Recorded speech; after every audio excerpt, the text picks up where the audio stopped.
All right, so I'm going to do a quick recap of Democratizing Political Discussion, the panel as presented at Northern Voice this weekend.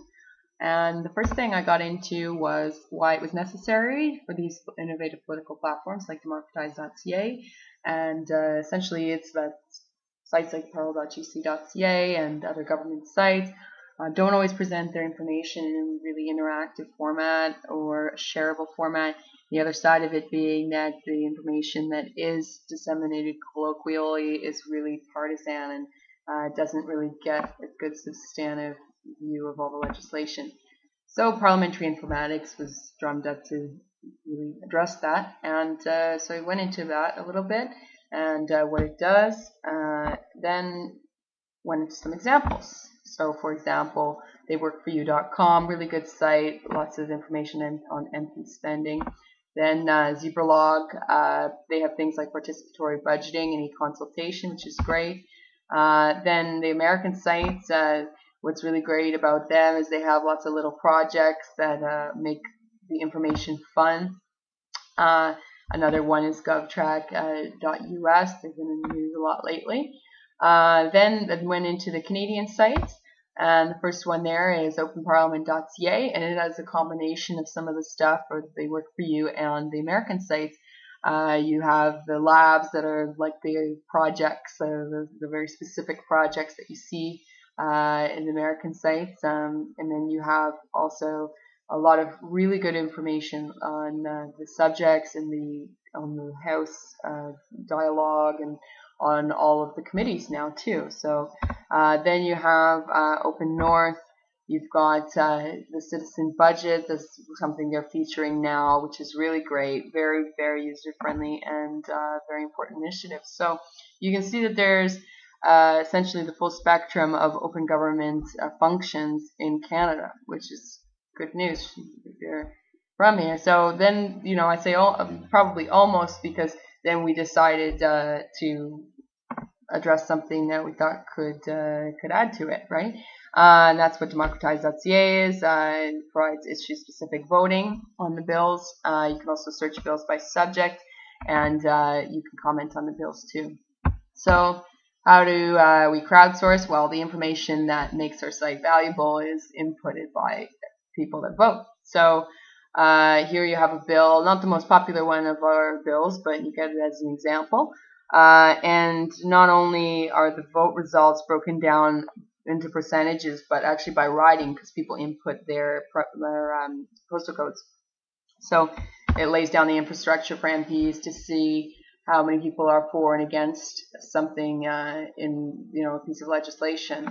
Then you can see how you search bills by subject. These are just a few of the subjects. Then we outlined just some things that we've seen, some trends that we've seen from voting. One great thing is that, sorry, I'm going to zoom back in there. One great thing is that the voting has been nonpartisan, essentially, and that means that people have been voting for things regardless of we haven't seen a trend like a lot of bills by a certain party have been more popular, or at least that's not the way across the board. As you can see in this situation, you have an MP that has really he's got two different bills here, and the first one people are for 100%, and then the second one only 22.2%. So you can see that that's pretty significant finding. Then also same thing for conservative bills. Here you have two crime bills, one Safe Streets and Communities Act. Out of the 315 respondents, 94% of people were against it. Then smaller sample size, but people largely for this bill by Joyce Smith, and it's also a crime bill. So good, very interesting initial findings. Then how we use social media. We have a blog, Facebook group, Twitter, each with its own function. Blog, we zero in on substantive issues. We have a summary of Bill C-38 most recently.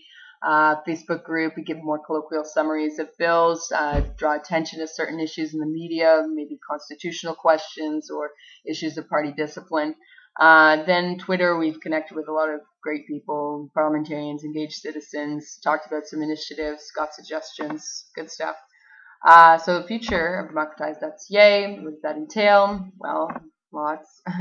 We have interactive bill text. We want people to be able to comment on each part of the bill, while you're viewing the bill in full text. So then another thing we have in mind is virtual protesting, part of a sort of view to gamify this important information more.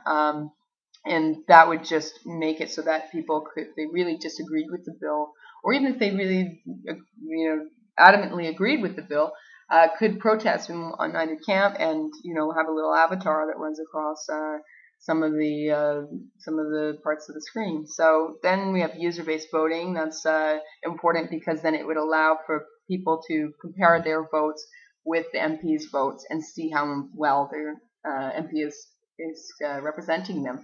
So then party positions on summaries, that's also something we want to get out there.